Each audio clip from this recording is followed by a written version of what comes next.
Hello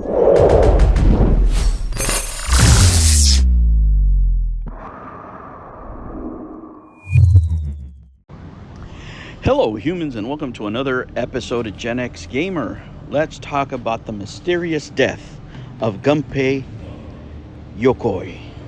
Fact, fiction, or conspiracy theory? Well, let's explore the dark side of Nintendo. Guys, this story, when it happened, it was a different time.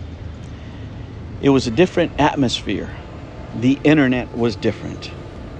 So all the accounts of this didn't make sense to a lot of people because of the circumstances. Gunpei Yokoi was a towering figure in the video game industry. He is revered for his revolutionary contributions to Nintendo, including the invention of the Game Boy and the Game & Watch series. However, his untimely death in October 4th, 1997 has since become shrouded in mystery, speculation, and conspiracy theories. While the official account describes a tragic accident, the circumstances have fueled a plethora of theories ranging from corporate foul play, organized crime involvement, and those type of things. To set the scene, let's explore both the established facts and the swirling online atmosphere at the time.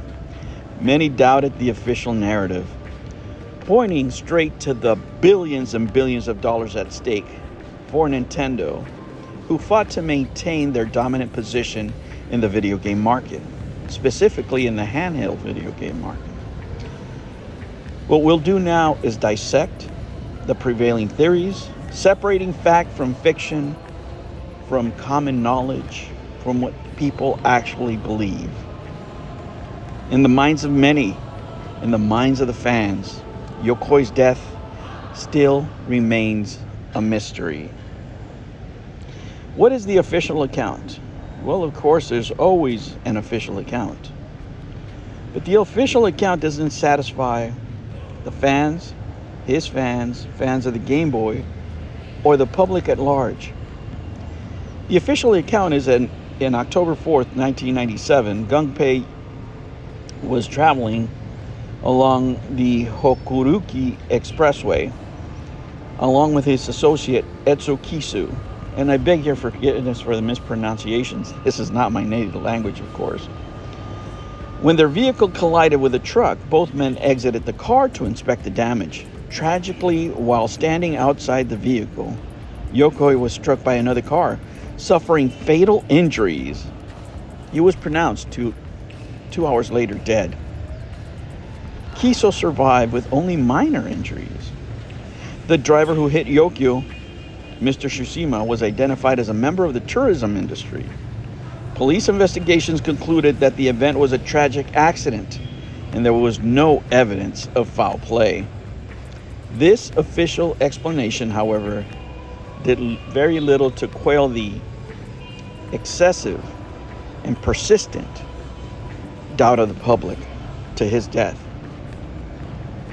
And of course, the public reacted with conspiracy theories, doubts, because in the wake of Yokio's death, fans of the industry insiders alike began questioning the circumstances surrounding the incident. For many, it seemed unthinkable that such an influential figure could die in such a mundane manner. He didn't have a driver. He was doing all himself. A man who was worth so much. It just didn't make sense.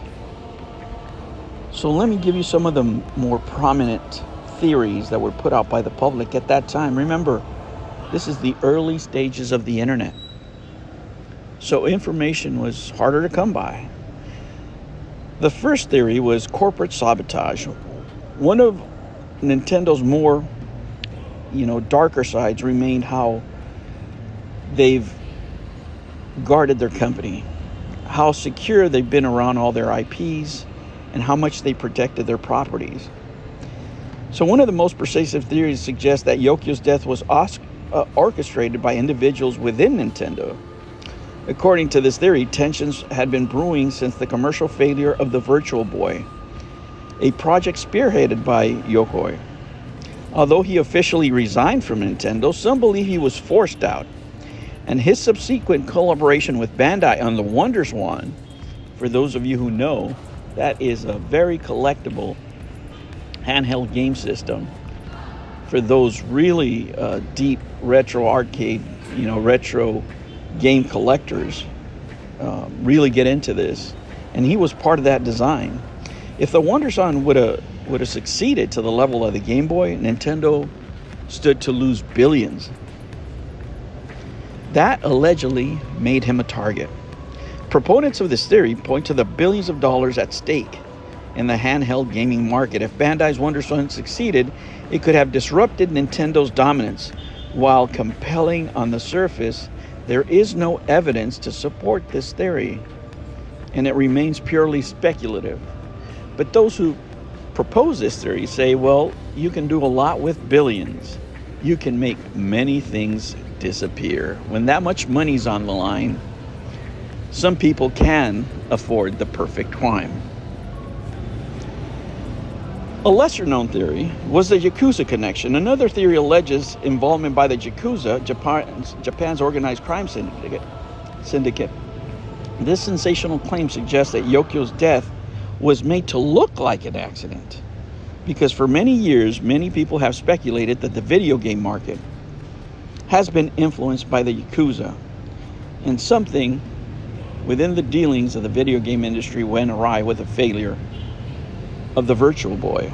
Some bets had been made on that product, that maybe some promises were made that were not fulfilled. Somebody had to pay. Another theory proposes the blacklisting of Yokoi. It's called the blacklisting theory. This theory proposes that Yoko had become a liability because he knew so much about Nintendo, and his information was too powerful just to be let in others' hands, other people in the industry. His departure from Nintendo and subsequent success put the company in peril and really ruffled some feathers among those who felt betrayed or threatened, or those who were really huge investors of Nintendo. And, they stood to lose millions if Nintendo lost market share. According to this line of thought, his death was conveniently silenced due to him being a potential disruptor in the video game market. Was it coincidence or bad luck? Who knows? Well, it's not a conspiracy theory per se. Many have questioned the sequence of events that led to Yokoi's death. In a busy expressway, why did he get out of the car instead of waiting for help? Why didn't he have a driver? Why wasn't, his servants, his hired help out there to help him right away and have them take care of that? Why was it such a mysterious collision? While these questions are valid, they ultimately reinforce what the police are saying.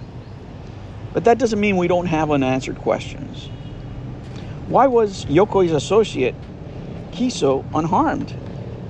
Nothing happened to this guy. It's almost like whoever hit him did it on purpose. Were there external pressures on Yokoi following his departure from Nintendo? Many say there were. Many say there were. To what extent, that remains a mystery. Why did the accident occur during that period of time when the handheld wars were at their peak? All that remains a mystery. These are the topics we will explore on the Outer Realms.